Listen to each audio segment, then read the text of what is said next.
Hello friends, इस video में आप सभी का स्वागत है। आज की इस वीडियो में हम हिस्ट्री पीजी सेमेस्टर थर्ड की पेपर 13 के कुछ लघु उत्तरीय प्रश्न हैं जो आपके एग्ज़ाम में 6 अंक के पूछे जाते हैं और उसमें हम 4 महत्वपूर्ण प्रश्न लिए हैं जो प्रीवियस ईयर में पूछे गए प्रश्न थे। पहला, संथाल विद्रोह पर प्रकाश डाले। दूसरा, असहयोग आंदोलन पर टिप्पणी लिखे। तीसरा महत्वपूर्ण प्रश्न है, चंपारण सत्याग्रह का वर्णन कीजिए। और चौथा महत्वपूर्ण प्रश्न है, मुस्लिम सांप्रदायिकता के उदय को रेखांकित कीजिए। तो इन सभी प्रश्नों का उत्तर जानने का प्रयास करेंगे। यदि आप इस चैनल पर नए हैं तो इस चैनल को सब्सक्राइब कर लीजिए और इस वीडियो को ज़रूर लाइक कीजिएगा। तो चलिए इसका आंसर देखें। हमारा पहला प्रश्न था, संथाल विद्रोह पर प्रकाश डाले। संथाल विद्रोह भारतीय स्वतंत्रता संग्राम के प्रारंभिक और महत्वपूर्ण जन आंदोलनों में से एक था। यह विद्रोह 1855 से 56 में बंगाल प्रेसिडेंसी के भागलपुर और राजमहल जिलों या फिर कहीं कहीं राजमहल की पहाड़ियाँ ऐसे करके लिखा है, तो राजमहल के जिलों वर्तमान झारखंड, बिहार, पश्चिम बंगाल के हिस्से में संथाल जनजाति द्वारा अंग्रेजों, महाजनों और जमींदारों के शोषण के खिलाफ हुआ था। संथाल विद्रोह की पृष्ठभूमि।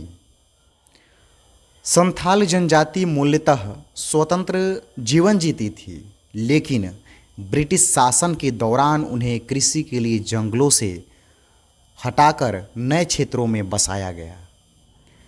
अंग्रेजों ने जमींदारी प्रथा लागू की, जिससे जमींदार और महाजन संथालों पर शोषण करने लगे।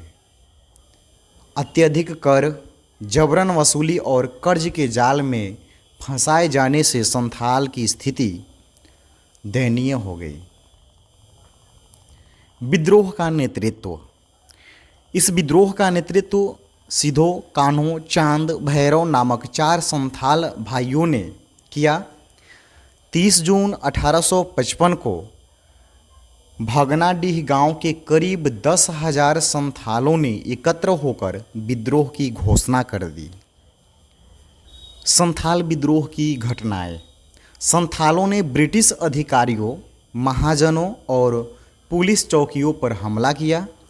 उन्होंने पारंपरिक हथियारों जैसे धनुष बाण, कुल्हाड़ी आदि से लड़ाई लड़ी। ब्रिटिश सरकार ने विद्रोह को दबाने के लिए सेना भेजी और अत्यधिक हिंसा का प्रयोग किया। परिणाम, यह विद्रोह अंततः असफल रहा। सिधो और कान्हो सहित हजारों संथाल मारे गए, लेकिन इसने ब्रिटिश सरकार को आदिवासियों की स्थिति पर ध्यान देने को मजबूर किया।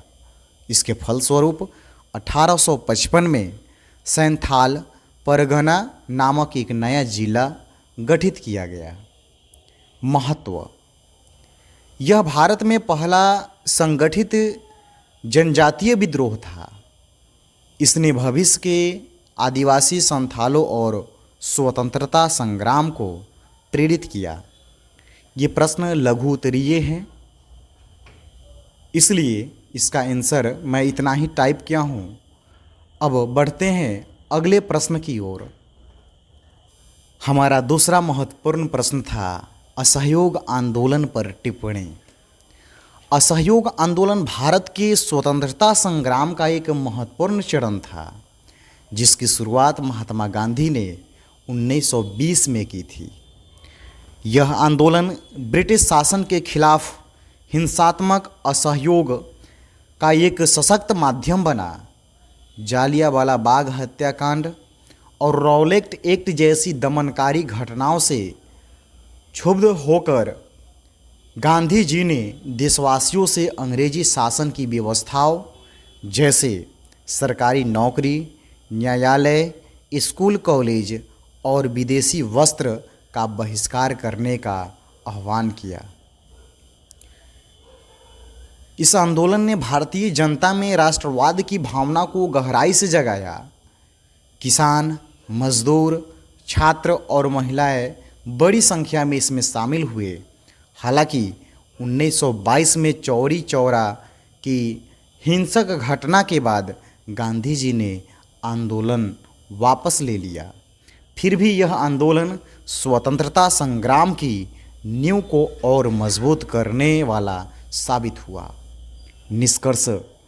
निष्कर्षतः असहयोग आंदोलन ने भारत के जनमानस को एकजुट किया और स्वतंत्रता की दिशा में एक निर्णायक मोड़ प्रदान किया। तो इस तरह से हमारा दूसरा प्रश्न का आंसर समाप्त हुआ। अब बढ़ते हैं तीसरे प्रश्न की ओर। हमारा तीसरा महत्वपूर्ण प्रश्न है, चंपारण सत्याग्रह का वर्णन कीजिए।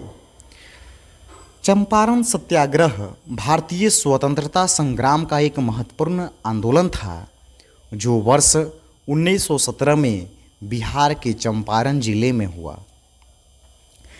यह महात्मा गांधी का भारत में पहला बड़ा आंदोलन था जिसमें उन्होंने अहिंसा और सत्याग्रह के माध्यम से किसानों के अधिकारों के लिए संघर्ष किया। पृष्ठभूमि: चंपारण क्षेत्र के किसान तिनकठिया प्रथा से प्रेरित थे, जिसके तहत उन्हें अपनी भूमि के एक हिस्से पर जबरदस्ती नील की खेती करनी पड़ती थी। नील की खेती लाभदायक नहीं थी और ब्रिटिश जमींदार अत्यधिक कर और दमनकारी नीतियों से किसानों का शोषण कर रहे थे।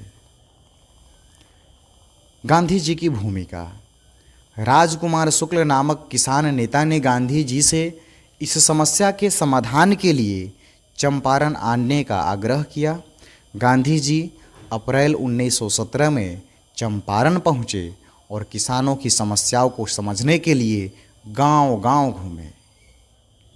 उन्होंने किसानों की पीड़ा को ब्रिटिश अधिकारियों के समक्ष रखा और शांतिपूर्ण विरोध सत्याग्रह किया। चंपारण सत्याग्रह के परिणाम: ब्रिटिश सरकार को अंततः झुकना पड़ा और एक जांच समिति गठित की गई जिसमें गांधी जी को भी सदस्य बनाया गया। उनकी सिफारिशों के आधार पर तिनकठिया प्रथा समाप्त की गई और किसानों को न्याय मिला। निष्कर्ष: चंपारण सत्याग्रह भारत में गांधी जी के नेतृत्व और अहिंसात्मक आंदोलन की सफलता का पहला प्रमाण था। इसने भारतीय जनमानस को स्वतंत्रता संग्राम के लिए प्रेरित किया और गांधी जी को राष्ट्रीय नेता के रूप में स्थापित किया। इस वीडियो को लाइक ज़रूर कीजिएगा आप लोग और इस चैनल को सब्सक्राइब कीजिएगा। आगे बढ़ते हैं। हमारा चौथा महत्वपूर्ण प्रश्न है, मुस्लिम सांप्रदायिकता के उदय को रेखांकित कीजिए।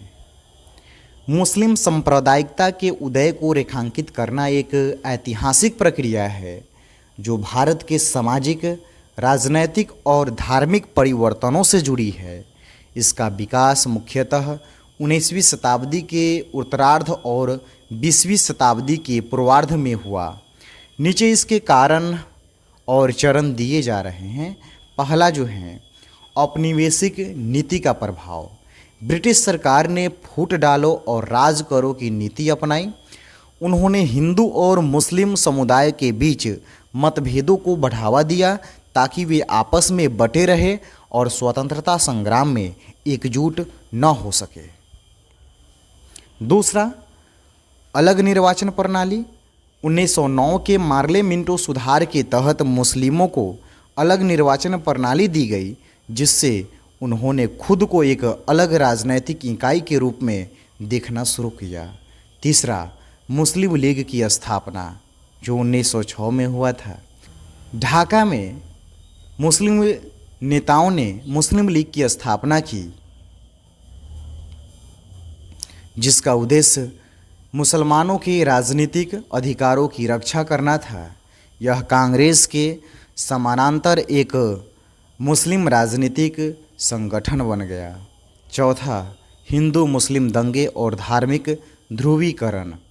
1880 के बाद से हिंदू मुस्लिम दंगे अधिक होने लगे जिससे दोनों समुदायों के बीच अविश्वास और शंका का वातावरण बना। सर सैयद अहमद खान और मुस्लिम पुनर्जागरण। सर सैयद अहमद खान ने मुसलमानों को पश्चिमी शिक्षा और ब्रिटिश सरकार के प्रति सहयोग के लिए प्रेरित किया, परंतु उन्होंने प्रारंभिक दौर में कांग्रेस से दूरी बनाई, जिससे मुस्लिम सांप्रदायिक विचारधारा को बल मिला। छठा, तुर्की और खिलाफत आंदोलन 1919 से 1924। खिलाफत आंदोलन ने मुस्लिम धार्मिक भावना को उभारा और एक वैश्विक इस्लामी पहचान को आगे बढ़ाया। यद्यपि गांधी जी ने इसका समर्थन किया, परंतु इसके अंत के बाद हिंदू मुस्लिम एकता को गहरा आघात पहुंचा। सातवां, दो राष्ट्र सिद्धांत और जिन्ना का नेतृत्व। मोहम्मद अली जिन्ना और मुस्लिम लीग ने यह प्रचार किया कि हिंदू और मुस्लिम दो अलग राष्ट्र हैं जिन्हें एक साथ नहीं रखा जा सकता। इसी सिद्धांत ने अंततः भारत के विभाजन का मार्ग प्रशस्त किया। निष्कर्षतः मुस्लिम सांप्रदायिकता का उदय सामाजिक, राजनैतिक और औपनिवेशिक कारकों का समग्र परिणाम था। यह सांप्रदायिकता आगे चलकर भारत के विभाजन का एक प्रमुख कारण बनी। और इस तरह से ये 4 महत्वपूर्ण प्रश्न का उत्तर हम देख लिए। इस वीडियो को ज़रूर आप लाइक कीजिएगा और इस चैनल को सब्सक्राइब कीजिएगा। मिलते हैं नेक्स्ट वीडियो में, तब तक के लिए जय हिंद।